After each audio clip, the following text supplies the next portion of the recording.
I've had a question to do with, is it best to run your car on hot air or cold air? Now that is a slightly confusing question, and I can only assume he means, is it best to have the air filter sucking in hot air from around the engine, or sucking in nice fresh cold air? That's the only thing I can think he means. So let's have a look, shall we? Right, because I'm very tired and it's late at night, and I can't be bothered to go and open the car up, but it's the same for every engine. So I will demonstrate by looking at the air filter on this pressure washer. Now, it is always best to have a nice cold flow of air going in your air filter, because hot air is very dense. It's moist. It can be very moist and dense, and you don't want that. Why are we going out of focus? What you want is nice, fresh, cold air, because nice, fresh, cold air, it makes the explosions in the combustion chamber, you know, that is their optimum. The fuel will just ignite much better.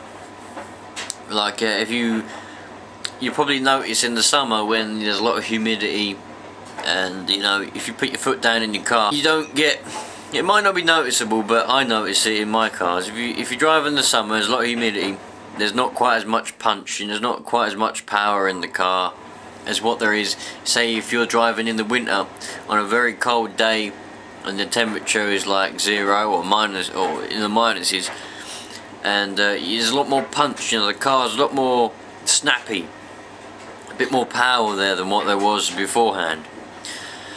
And that's because all the sucking in this cold air and the explosions in the combustion chamber, it's all working at its optimum performance because the air is colder.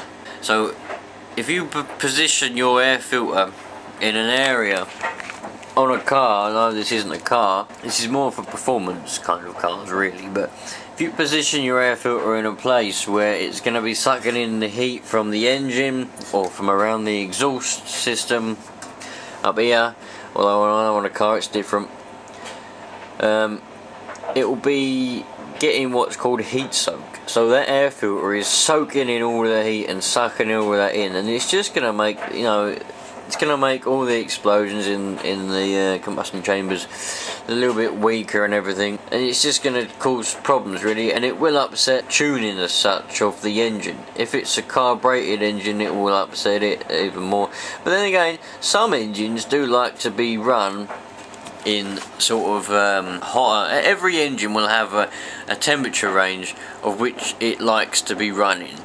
Oops, didn't mean to zoom in there, sorry. And some engines like to be running in sort of warmer temperatures, some like to be running really cold temperatures. It's just the way that it is.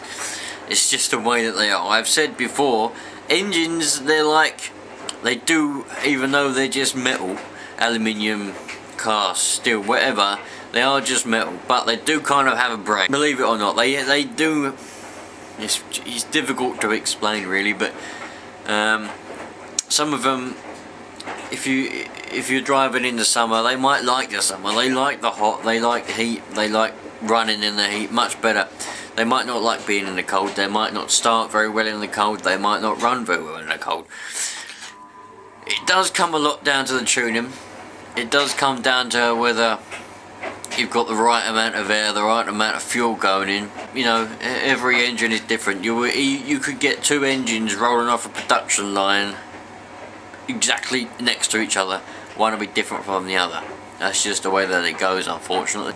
For example, this one on this truck here, on this engine, the air filter's here. It's not the best really, because it's above the engine, and remember, heat rises. So that will be sucking in a fair amount of heat, but as it's driving along, the heat will be blowing away. But in a car, when you've got it under the bonnet, if you've got your exhaust right next to there, so if you've run your induction kit with your little filter on the end of it and it goes next to the exhaust, and it's under the bonnet all the time, so the air isn't really going to flow away, it's going to be getting a lot of heat soak, and it will be sucking in a lot of the hot air. And you just don't want to be sucking in hot air. Cold air is the best.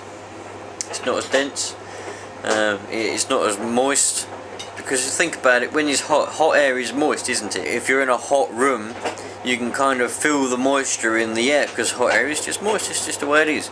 You can get sort of dry heat, so it's always best for cold air. Now, if you've got a naturally aspirated engine and you've just got a filter that goes straight into your throttle body or inlet manifold, it's fairly simple. If you want to do a modification and run a nice induction kit or something, all you got to do is run a bit of pipe.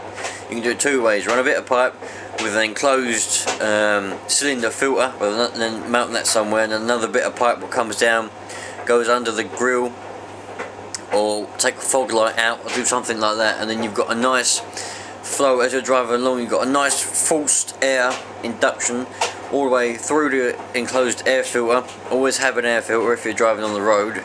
If you're just doing like drag races, you don't need one, but you know, you run the risk of damaging your engine. And then it goes into that cone filter, and then comes out and goes into your throttle body. If you've got a turbo, now turbos, they do get very, very hot, which is why we have intercoolers. Now, you have to have a decent intercooler, otherwise the temperature of the air going into your inlet manifold will be so hot that it will melt things. It will literally melt gaskets, O-rings, inlet manifolds, pistons. It can even melt the pistons. It can melt the top crowns of the pistons. And I wish I still had the piston. There was a car that someone took apart, and I managed to salvage one of the pistons, because it weren't running. He had a little dinky small intercooler. It was ridiculous. It looked like an oil cooler. What he'd done is he'd tuned his car up a bit, and because his intercooler weren't big enough, it was sucking in all this roasting hot air through that throttle body, and it melted the crowns of the pistons, all four of them, and they were melted. They were very badly melted. One of them melted itself inside the bore. It couldn't get it out. Yeah, you have to have a nice intercooler with a nice. You don't need to have a forced induction for a turbo. You know what I mean? You can put it anywhere in the engine, because it's gonna go through the turbo and get intercooled anyway. So you don't have to put it somewhere cold with the air filter for a turboed engine.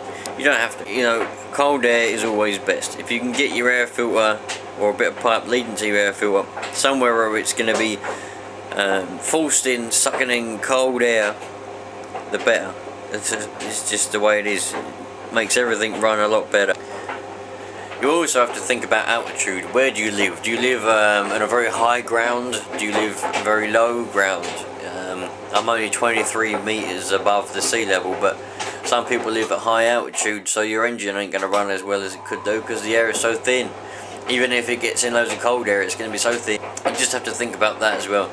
But in general, cold air. Make sure you keep a nice cold airflow running into your engine, and you'll be as good as Dan. I hope that answered the question the best as it can. I am so tired that I can't even remember what I've just said a minute ago, but I hope I didn't go over too many things too many times. But yeah, cold air, people. Run it on cold air. Keep that air filter in the cold air. Or have a good intercooler if you've got a turbo. Do not fry your engine, for goodness sake, man.